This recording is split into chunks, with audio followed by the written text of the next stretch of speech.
Bienvenidos a una emisión más de Derecho a Disentir, el programa de Justicia TV, en el cual, a partir de algunas de las sentencias más relevantes de la Suprema Corte de Justicia de la Nación, abordamos temas de interés y trascendencia nacional con estudiantes de diversas carreras y universidades.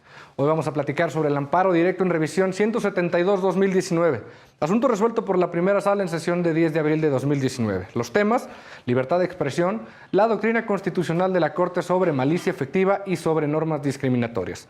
Para platicar de este tema nos acompañan Scarlett Mellado, de Ciencias Políticas de la UNAM, Gerardo Farrell, de Periodismo de la Carlos Septién, Andrea Romero, de Derecho de la Universidad del Claustro de Sor Juana, José Sánchez, de Derecho de la UAM, Daniela Luna, de Derecho de la UNAM, María José Enríquez, de Comunicación de la UNAM, y Antonio García, de Ciencias de la Comunicación, también de la UNAM.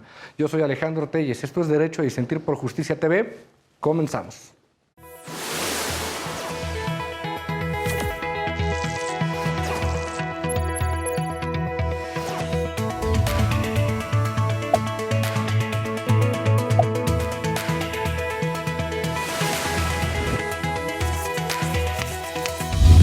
En un juicio ordinario civil, una figura pública demandó a un periodista la responsabilidad civil por la afectación a sus derechos al honor y a la propia imagen.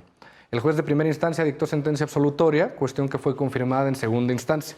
Inconforme, la parte actora presentó demanda de amparo directo en la que planteó la inconstitucionalidad de los artículos 30, fracción primera, y 31 de la Ley de Responsabilidad Civil para la protección del derecho a la vida privada, el honor y la propia imagen en el Distrito Federal. El tribunal colegiado, que conoció del asunto, negó el amparo solicitado. Posteriormente correspondió a la primera sala de la Corte conocer del recurso de revisión correspondiente. A juicio del recurrente, los artículos referidos prevén un trato discriminatorio a las personas consideradas como figuras públicas al imponerles una carga procesal desorbitada y contraria a los parámetros estandarizados de debido proceso, consistentes en la necesidad de acreditar una real malicia.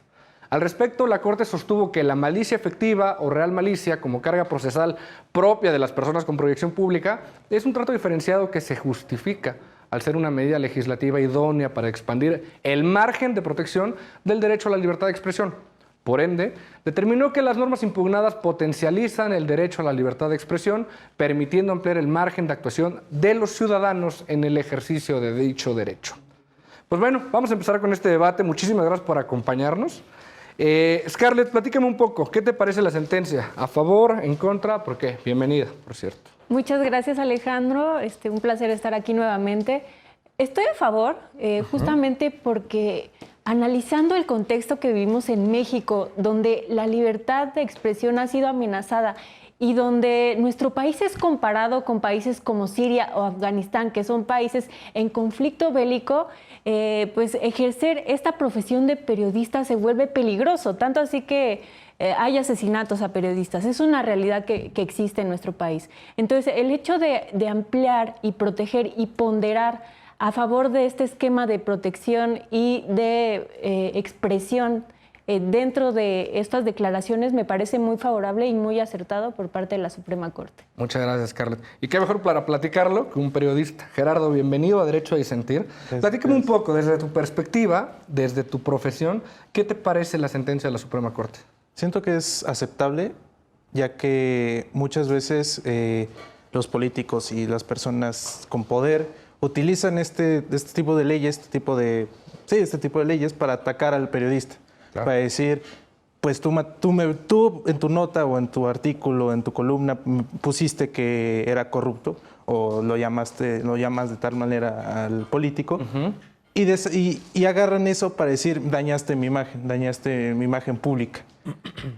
Y entra el juicio, el periodista gasta un dineral en abogado, todo lo que implica, ¿no? Sí, exacto. Y en muchos casos se pierde. También ha habido los casos donde el periodista gana, pero es después de mucho trabajo y mucho esfuerzo, y también mucho esfuerzo de la sociedad civil, de organizaciones de la sociedad civil que ayudan a los periodistas para ayuda jurídica a los periodistas. Perfecto. Muchísimas gracias. Majo, bienvenida a Derecho a Disentir. Bueno, yo considero que la libertad de expresión como tal es un derecho humano. Sin embargo, todo derecho conlleva una responsabilidad y creo que también es importante esta parte de que los medios investiguen y se preparen debidamente a la hora de abordar un tema o difundir algo porque pues necesita hacer algo verídico. No puedes difundir información y transmitir a toda una población información errónea. Entonces creo que en esta parte es básica la responsabilidad de los medios al difundir información. ¿Y tú estás a favor de la sentencia, en contra? Estoy a favor. Perfecto, muchas gracias. Andrea, bienvenida nuevamente a Derecho a Disentir. Cuéntame, Gracias. ¿qué te parece la sentencia? Estoy de acuerdo con ella porque entiendo la vulnerabilidad de un periodista, pero al mismo tiempo me parece que la libertad de expresión no se ejerce realmente, no es eficiente porque a mí me parece que para un servidor público incluso es limitante su capacidad de expresar realmente lo que piensa, ¿sí me explico? Entonces creo que es muy difícil, tanto para el periodista como para el servidor público, realmente decir lo que piensa Ok, sin tener consecuencias. perfecto. Muchas gracias. Toño, bienvenido a Derecho a Disentir. Gracias por invitarme. Cuéntame, ¿qué te pareció la sentencia? Pues mira, estoy a favor de la sentencia, Ajá. sin embargo, creo que más allá de esta habría que analizar las contradicciones y los alcances. Por un lado, de parte del servidor público, Ajá. analizar qué tanto los servidores públicos son responsables de su propia figura y su propia imagen, ¿no? Y qué tanto ellos llaman difamación a todo lo que no va acorde, o sea, lo que los periodistas dicen que no va acorde a sus funciones. Y por otro lado, el enfoque de los medios de comunicación, lo que decía mi compañera. ¿A qué intereses van, digamos, esas opiniones o esas investigaciones? Ok, muchísimas gracias. Bienvenido. Daniela, un gusto tenerte nuevamente en Derecho a Disentir. Platícame Gracias. tu punto de vista sobre la sentencia. Yo estoy a favor de la sentencia porque aquí hay un tema entre la libertad de expresión y el poder. Justo el hecho de que seamos una democracia implica que el ciudadano debe de estar informado de lo que pasa en su país, en el mundo, etcétera, de la forma más libre y ampliamente para poder tomar decisiones a partir de esto. Y el hecho de que se le censurara de alguna manera o se le negara esta libertad de expresión o se le restringiera, por ejemplo, sería una cosa terrible porque pues sería el límite al conocimiento de los ciudadanos sobre lo que pasa y a final de cuentas el político, el servidor público, la figura pública es quien tiene poder ante los medios. Entonces me parece muy razonable la sentencia. Muchísimas gracias, Daniela. Josué, bienvenido a Derecho a Disentir. ¿A favor, en contra de la sentencia y por qué? Pues mira, yo en esta sentencia estoy a favor, pero en ciertas cuestiones no tanto. A ver, platícame. Porque es necesario, estamos en una democracia, en un país con democracia, y tiene que haber, como menciona mi compañera, una comunicación a todo el país. Y ciertamente en la cuestión de México, una protección especial, pues obviamente para los periodistas, porque como se ha visto, han sido muy atacados y pues lamentablemente no hay alguien que los respalda de una manera potencial como respaldan a las figuras públicas. Y de otro aspecto, creo que la libertad de expresión sí tiene que ser en cierta parte completa, pero en otra un poco restringida, porque como mencionaba mi compañera, los medios tienen que informarse para no divulgar información que no es correcta, como ha pasado en muchas situaciones. Perfecto, muchísimas gracias.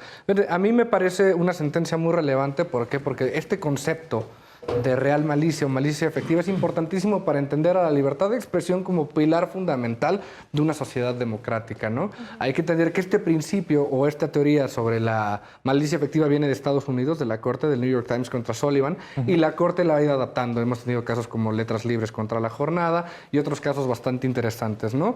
Andrea, platícame un poquito, ¿qué es esta malicia efectiva? ¿De qué está hablando la Corte? El concepto de malicia efectiva va a ser básicamente la diferencia entre la realidad cruda, la verdad cruda, las noticias crudas y las noticias que sí son crudas pero que son falsas. Básicamente es tomado como un concepto, bueno, para muchas personas es tomado como un concepto negativo que puede retrasar el debido proceso, porque nos habla del artículo 30 y 31.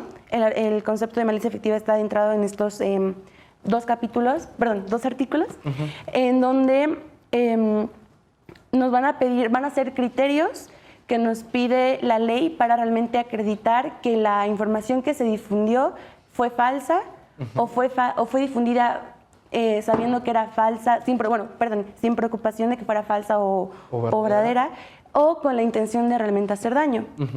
Y el artículo 31 nos habla que para las personas públicas, para que su caso proceda, tiene que acreditar el primer término, que es demostrar que la información fue difundida sabiendo que era falsa.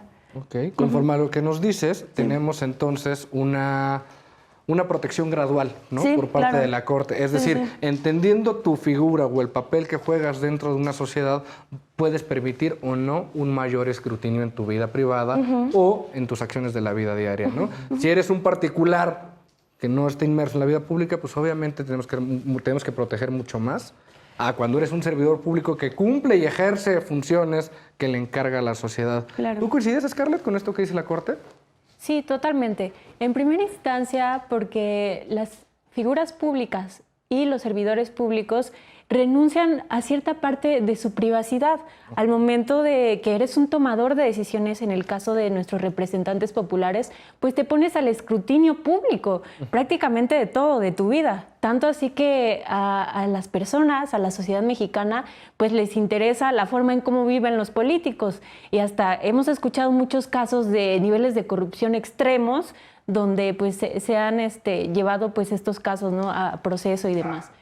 Por otra parte, pues el hecho de ponderar este ejercicio de protección a la libertad de expresión, pues es relevante bajo el contexto que vivimos en México, como ya lo comentaba, ¿no?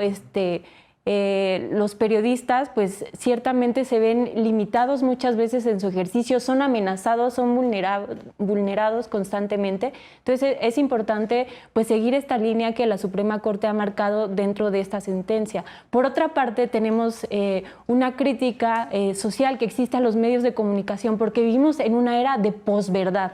¿Qué es esto? Básicamente, pues es mentira, ¿no? Es una forma bonita de decirle a las mentiras, la posverdad, las fake news. Claro. Y recuerdo una muy famosa que se difundió y que todo el mundo la creyó, que la creímos en algún momento, cuando decían que se había impartido agua a los niños con cáncer, y eso es una noticia falsa.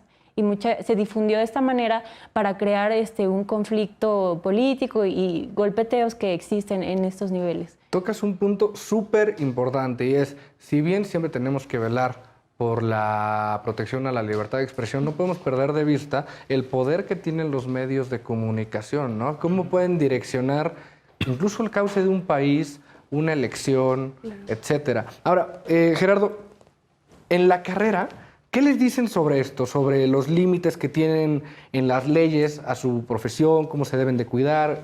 Platícanos un poco. Pues justamente en la carrera tenemos la materia de Derecho, y ahí nos enseñan, nos enfocan, hay dos materias de Derecho, Derecho básico, y después nos enfocan a Derecho a los medios de comunicación. Okay. Y ahí ya nos explican todas las leyes, desde la ley de libertad de expresión hasta ley de publicaciones y ley de radio y televisión. En esas materias, y incluso en toda la carrera, nos dicen que tenemos que tener mucho cuidado en todo lo que publicamos.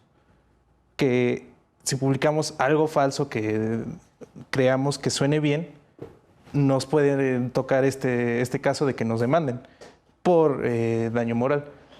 Pero también nos advierten que esta cosa es un arma de doble filo, porque es utilizado por los políticos, ya como lo hemos visto, para atacar a los medios y atacar a los periodistas. Ok, muchas gracias. Majo, ¿tú qué opinas? Scarlett toca un punto súper importante, y es que hay casos donde la prensa ha direccionado completamente la opinión pública sobre un servidor público. Esto puede decir que acabe tu carrera, ¿no? No hay forma de que te levantes de una noticia falsa donde están diciendo que le estás dando agua en vez de medicamento a los niños con cáncer, ¿no? Sí, efectivamente. Yo creo que en lo que estaría en desacuerdo en esta sentencia es que la carga de la prueba la debería de tener el medio o el periodista que hizo la afirmación.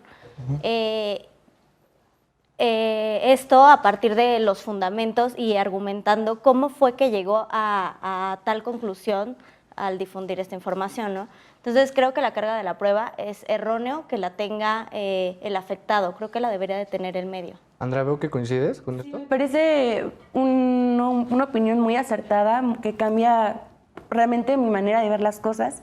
Porque sí, o sea, me pongo a pensar como servidor público, o sea, qué difícil debe de ser realmente defenderme de una información que es muy poderosa,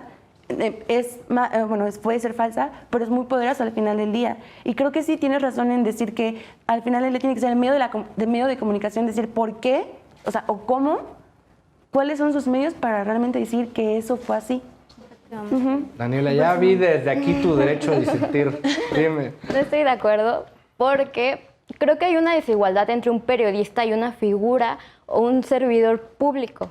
O sea, definitivamente no podemos decir que la carga de la prueba debe de ser por parte del periodista, porque el político, el funcionario, la figura pública tiene acceso a otras cuestiones económicas, políticas, superiores a lo que un periodista puede acceder. Tan es así que asesinan periodistas por decir la verdad, ¿no? Entonces yo creo que sí la carga de la prueba debe de ser responsabilidad de las figuras y los servidores públicos, porque pues sí, no debe de haber esta desigualdad. Toño, ante información falsa, ¿quién tiene la carga de la prueba? Sí, creo que sí tocan un tema vital, que es la responsabilidad de los periodistas y de los medios de comunicación de direccionar la opinión pública. Entonces hay que también revisar al servidor público, pero también los intereses de los medios de comunicación. Es decir, a qué intereses sirven y desde qué punto están atacando a los servidores públicos. Esto juzgándolos objetivamente. ¿Quieres decir algo, Gerardo? Sí, que justamente algo que comentaban, algo de cuando uno se revisa todo esto, te tiene que también proteger a la fuente. Uno no puede revelar la fuente, Claro. porque es una regla del periodismo básica y esencial. Uno no puede revelar su fuente si esa fuente entra en peligro. Y también los medios de comunicación muchas veces se dejan llevar por los intereses económicos ante el interés, pues, del bien público. Si alguien, no sé, si un político les da más dinero para difundir tal noticia, para difundir tal cosa, pues se van a dejar llevar por eso.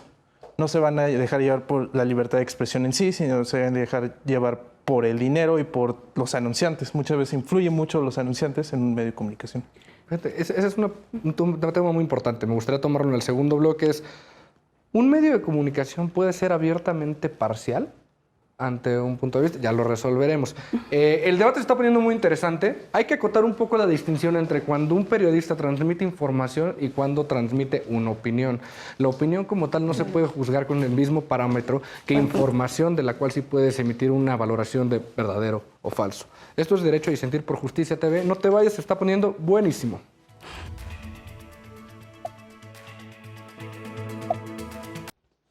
Estamos de vuelta en Derecho a Disentir por Justicia TV. Estamos platicando un poco las sentencias que ha emitido toda esta doctrina sobre la protección a la libertad de expresión, la malicia efectiva y cuando nos encontramos ante normas discriminatorias.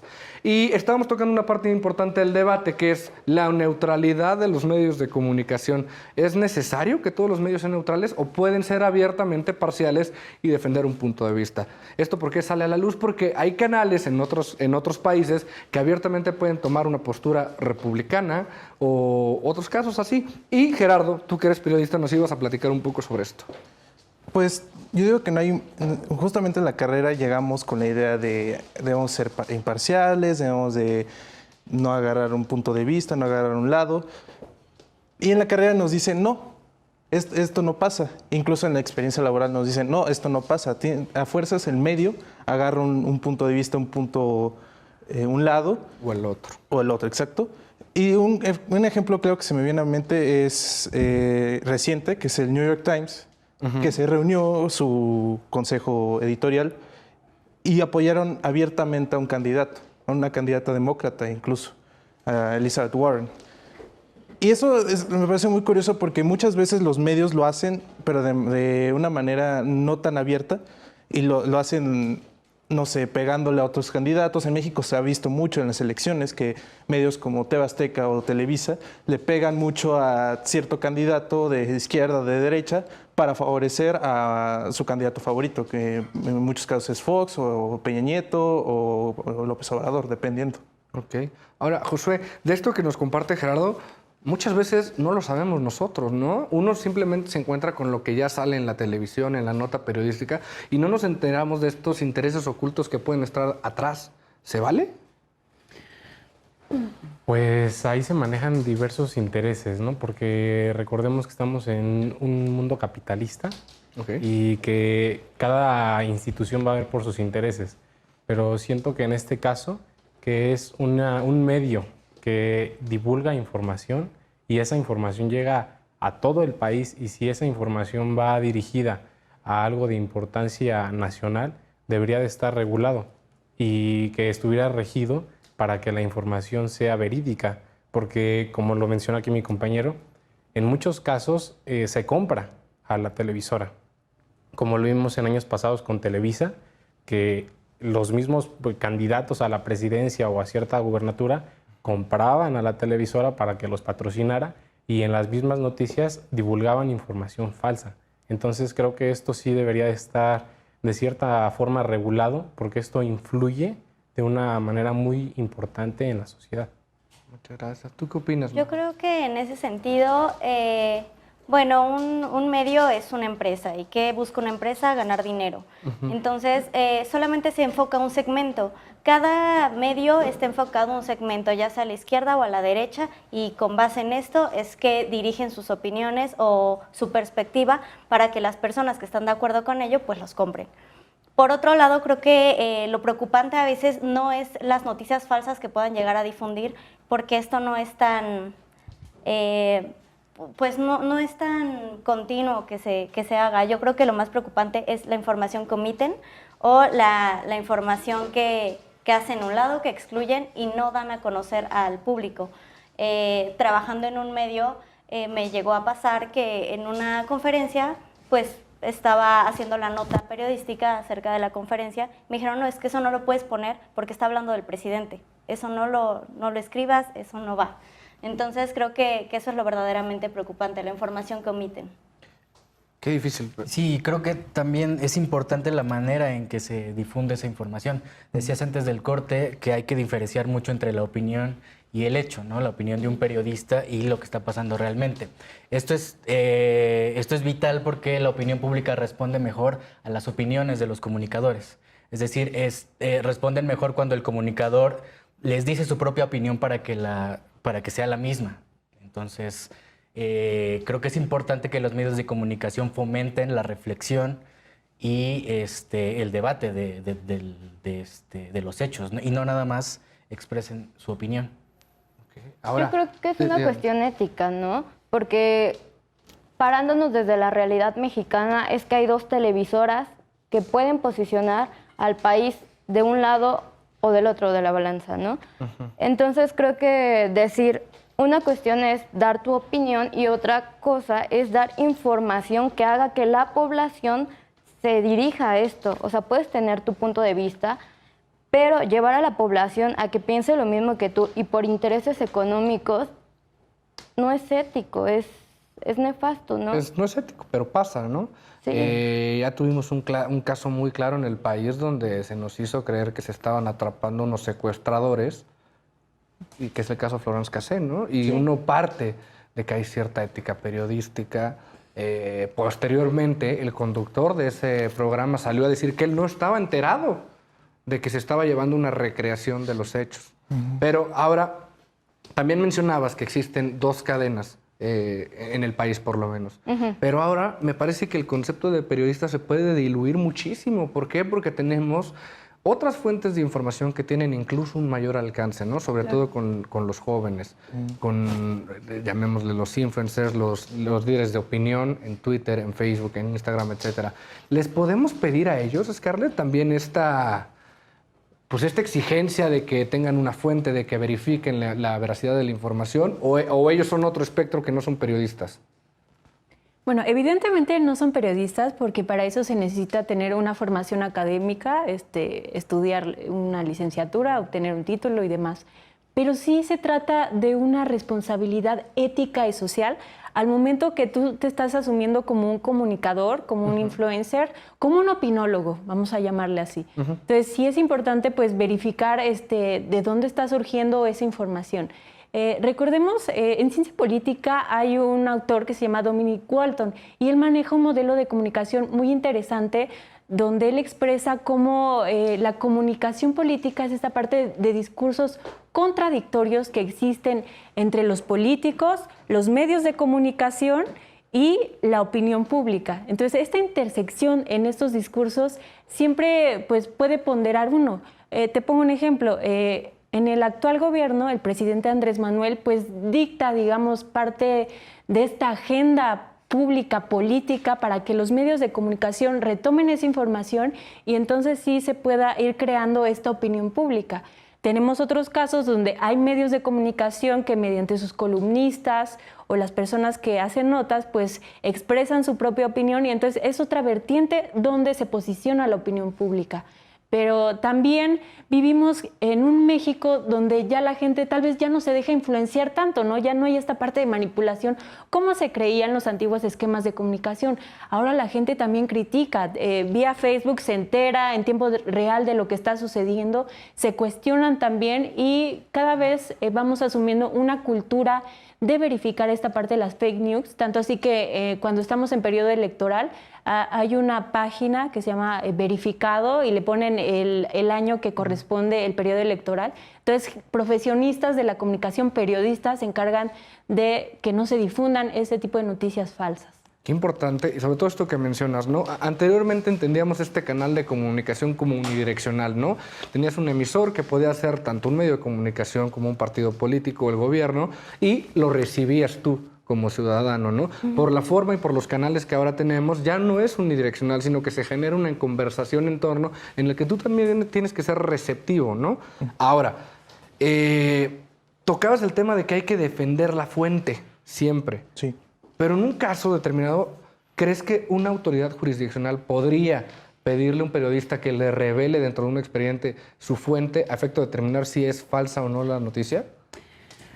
Me parece que no, porque una autoridad jurisdiccional tiene que estar enterado de cuáles son, pues cuál es la situación en México y si es una buena autoridad jurídica, entonces tendría que saber el riesgo que tienen los periodistas. Entonces yo creo que una buena autoridad jurídica jamás en la vida le pediría o le exigiría conforme a la ley, en términos de que hay que proteger a la persona, el principio pro personas, sus intereses, no creo que será correcto en lo más mínimo ponerlo en riesgo. ¿Tú coincides, Daniela? Sí, definitivamente sería poner en riesgo a la persona y pues no es algo que Deseable. deseable. Y no solo a la persona, sino a todas las personas que están detrás de esa persona. ¿Se me explica? A todo ese equipo de trabajo, a esas herramientas que tiene. O sea, me parece que sería muy irresponsable porque no es solamente una persona, es todo un mundo de gente que trabaja. No, y no solo a la persona, sino también a su familia. Claro, a la claro, familia de claro, la la persona familia. se le puede poner en peligro si se revela que esta persona, ya sea, no sé, algún miembro del gobierno reveló tal información y esa es la fuente del periodista. Si se revela que él la reveló, pues lo pueden o sea, lo mínimo es que lo pueden despedir, hasta linchar, hasta en redes sociales le pueden decir lo que sea, incluso revelar dónde vive.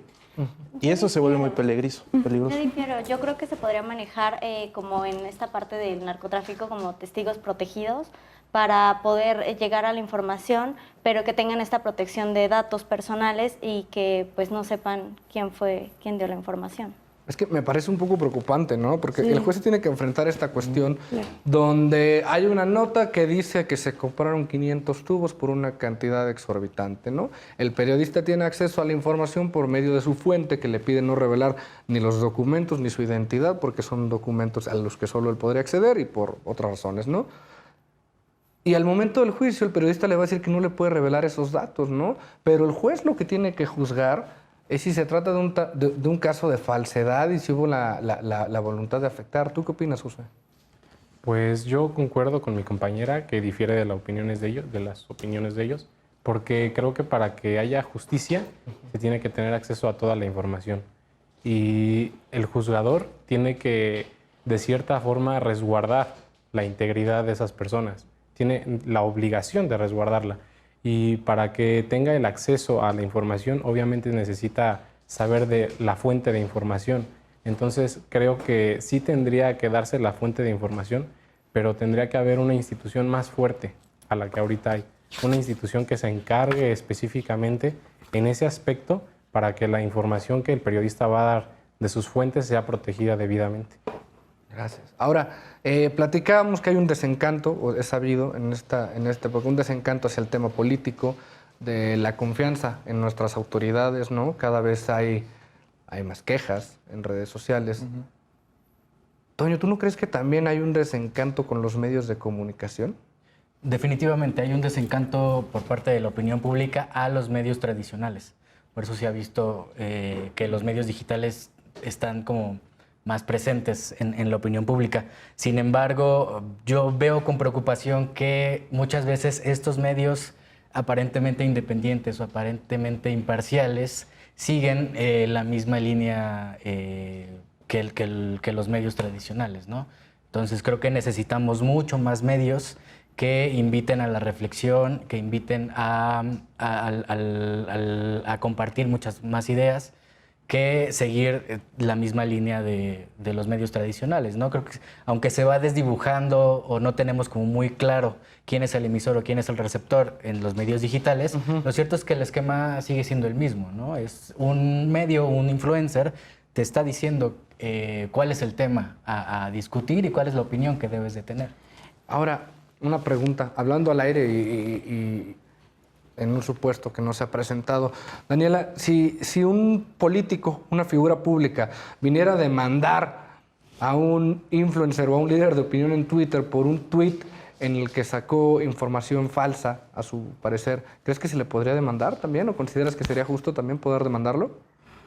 Pues sí, obviamente el hecho de tener libertad de expresión, un derecho conlleva una responsabilidad, ¿no? Y hay que ser muy responsables con el ejercicio de cualquier derecho. Y el hecho de que seas influencer no te quita pues la posibilidad de arruinarle la vida a una persona, ¿no? De terminar con una carrera, de terminar, no sé, incluso, o sea, las redes sociales o los tweets pueden llegar incluso al linchamiento de las personas, la búsqueda, los rastreamientos, su familia, sus hijos. O sea, yo creo que sí, que debe de haber una responsabilidad en el uso de las redes sociales, de todo, y que los influencers no se libran de esta. ¿Tú qué opinas? Alejandro, considero también que, bueno, nuestras leyes, nuestras normas deberían también replantear esta parte del derecho al honor como figuras públicas, servidores públicos o periodistas, porque al final también son personajes públicos. En ese sentido, pues esta parte del derecho al honor tiene que ver con el mantener la buena reputación que nosotros tenemos por medio de la legitimidad en nuestro trabajo, nuestro profesionalismo. Entonces, también sí es peligroso que de repente cualquiera en un Twitter, y porque el ágora política ya se traspasó ahí, pues de repente sea la jungla de opinión y todo el mundo puede decir y contradecirse y ofenderse. Entonces, hasta cierto punto sí tenemos que analizar la posibilidad de regular estos espacios, sobre todo por el tema de que pues es fácil esconderse detrás de una pantalla, ¿no? Muchos ataques de bots, personas que no son reales, y pues empresas como Twitter, ¿no? Se encargan como de verificar y se está tratando como de quitar esta corrupción que existe en este medio de difusión. Qué difícil, porque ¿dónde marcamos la línea, no? O sea, dependiendo del número de seguidores, porque pues, si yo difundo información falsa, pero tengo 10 seguidores, no es lo mismo que uno que tiene 120,000, ¿no? Y yo siento que justamente volvemos a lo mismo de ignoramos o nos salimos de los medios tradicionales y nos vamos a Twitter. En Twitter pasa lo mismo de que puedes divulgar lo que sea, nada más que en los medios tradicionales hay un aspecto jurídico y un aspecto de ética que te impide, incluso de línea editorial también, que te impide pues decir lo que quieras, casi casi. En Twitter puedes decir lo que quieras y no hay consecuencias. La consecuencia más factible, más evidente es que te bloqueen la cuenta o que te saquen de Twitter. Y siento que en los medios lo que está ahorita tratando de solucionar esto es por medio de crear departamentos de fact-checking, se llama. Ok. Que son departamentos, incluso a veces departamentos internos de fact-checking o externos, dependiendo, donde el medio, tú haces una investigación periodística, te sale todo bien, no sé qué, y el medio verifica dentro del departamento todas tus fuentes, si estuvieron bien, si todos tus datos, todas tus libretas incluso, si están bien, si lo hiciste correctamente, y ya se publica la nota o el reportaje. Y también hay departamentos de fact-checking que son para afuera, que es para todo el público, donde se checan noticias falsas o notas falsas y se verifican si son verdaderas, son falsas o son engañosas. Yo creo que también tiene que ver mucho en el interés de la sociedad, porque ¿qué tipo de información o de qué manera a ti te satisface? ¿Sí me explico? Y, por ejemplo, algo que tienen de mi escuela, no sé si en todas, yo me imagino que sí, o al menos debería, o es el inicio de que tengamos esta cultura de verificar las fuentes, de no quedarnos con eso. Por ejemplo, en mi escuela está súper sancionado que no citemos las fuentes. Está súper sancionado. Te expulsan, te expulsan, pues. Entonces, creo que eso es muy importante, realmente verificar que las fuentes sean verdaderas, que no se contradigan, que realmente hay que hablar también de los derechos de autor en esto de la libertad de expresión. Me parece que que tienes verdad, es cierto, está muy bien lo que dices, pero creo que también tiene que ver mucho en nosotros, ¿no? Majo, ¿tú qué opinas? ¿Podemos llevar ante la justicia un tuitero? Pues no, creo que no. Creo que también depende mucho de en qué contexto lo escribas, si lo está escribiendo a modo de nota informativa o a modo de opinión. Como opinión está en total libertad de opinar lo que se le dé la gana, pero como nota informativa no puede estar levantando pues falsos a cualquier figura pública o servidor público. Yo creo que también es importante la parte que mencionaba mi compañera, que un periodista tiene una formación académica y por ende lo que escribe lo escribe con ciertos argumentos y con una investigación de fondo que seguramente es muy amplia, ¿no? Un tuitero pues creo que únicamente se retroalimenta de lo que ve en las mismas redes. Entonces, pues creo que también es lo importante, saber diferenciar esto y que las personas aprendan a diferenciar a una persona, a un profesional y a un influencer. Qué interesante. Sin duda, si bien la Corte ha establecido cierta doctrina sobre cómo tratar las opiniones y cómo tratar la información de medios periodísticos, nuestro mundo es cambiante y nos vamos enfrentando ante nuevos medios de comunicación, nuevas fuentes de información, y hace que nos tengamos que hacer estas preguntas, ¿no? Ya no es tan fácil identificar cuándo se trata de información en un medio periodístico y cuándo en una red social cierta comunicación puede tener ese carácter. Con esto y más regresamos en el tercer bloque de Derecho a Disentir. No te vayas. Estamos de vuelta en Derecho a Disentir por Justicia TV. En este último bloque estuvimos hablando un poco sobre cómo tenemos que ir evolucionando en la doctrina de protección de la libertad de expresión, derecho de acceso a la información, derecho al honor también, porque ya no nos encontramos ante medios de comunicación ordinarios, es decir, ahora tenemos redes sociales y otros muchos más que analizar. Ante eso, nos parece, o a esa conclusión llegábamos, el legislador tiene una tarea pendiente por cuanto a regular estos nuevos tipos de fuentes de información. Y nos quedamos con el tema del tuitero. Y mencionabas entre cortes que te parece que podríamos verificar el impacto de la información. Platícame eso. Sí, bueno, me imagino que podemos conocer cuál fue el impacto de pues una opinión. Bueno, hay que definir opinión y una fuente de información.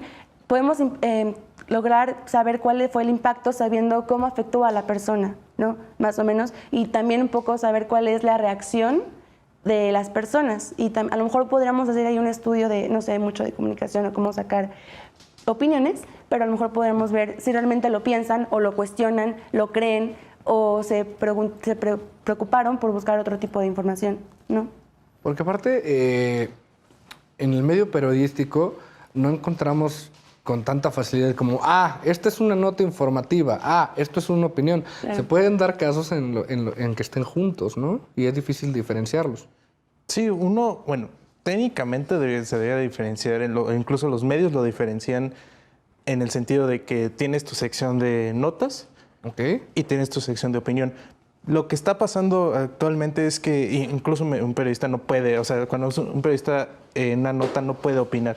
Está prohibidísimo y no debería de pasar, y los que lo hacen, pues no lo hacen, no deberían de hacer. No deberían de hacerlo. Exacto. Ya cuando uno opina en una nota, se vuelve algo, se vuelve Una otra cosa, columna. una columna incluso. Y lo que pasa ahorita es que se están mezclando las columnas. Antes había una sección de columnas y notas, y ahora se están mezclando columnas y notas. Y las columnas muchas veces hablan de esa nota y todo eso. Y mucha gente le hace más caso a la columna, porque viene de un individuo o de una persona, que a la misma nota. La nota puede hablar, no sé, de encarcelaron a 5 narcotraficantes o algo así, y la columna dice los narcotraficantes eran pagados por Sheinbaum. Y la gente se va a guiar por la columna, porque uno tiene la confianza en la persona, que es muchas veces un periodista renombrado, y tiene esa confianza que le da, y también el periodista tiene mucho prestigio, tiene pues reputación de ser buen periodista, de divulgar cosas bien, de dar información bien. Perfecto. Ahora, Daniela, vamos a regresar un poquito al punto jurídico del asunto.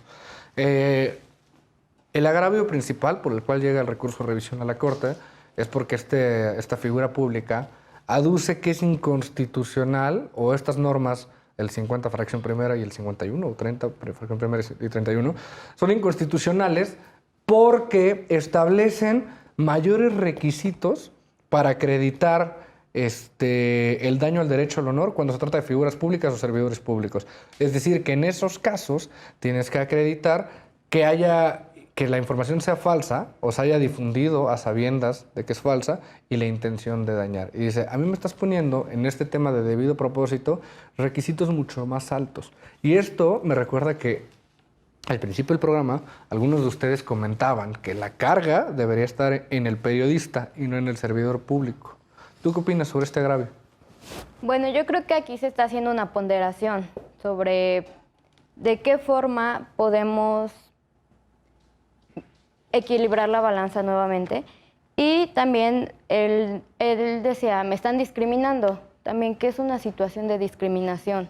O sea, la discriminación va más allá de tu puesto político, ¿no? La discriminación va porque eres mujer, porque eres homosexual, porque eres lesbiana, porque eres indígena. Estas categorías sospechosas, ¿no? Del primero las categorías constitucional. sospechosas. Exacto. Entonces no hay tal discriminación. Aquí está ponderando el acceso a la información del pueblo, o pues que esta persona tenga debido proceso. Pues bueno, creo que es más lo que se gana liberando la información, dejando que fluya, que sea libre, que dándole al servidor público pues esta característica. ¿Tú qué opinas, Scarlett?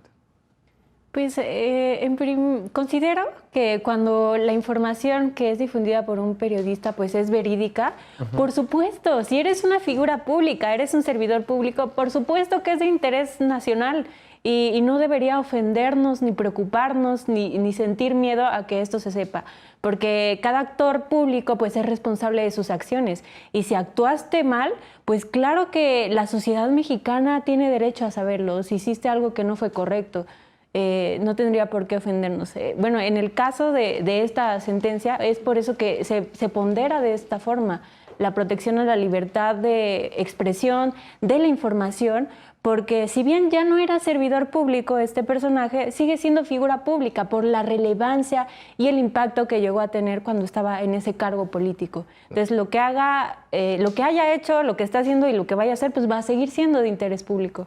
Josué, con todo este debate, ¿tú qué opinas? ¿La carga de la prueba a quién le corresponde entonces?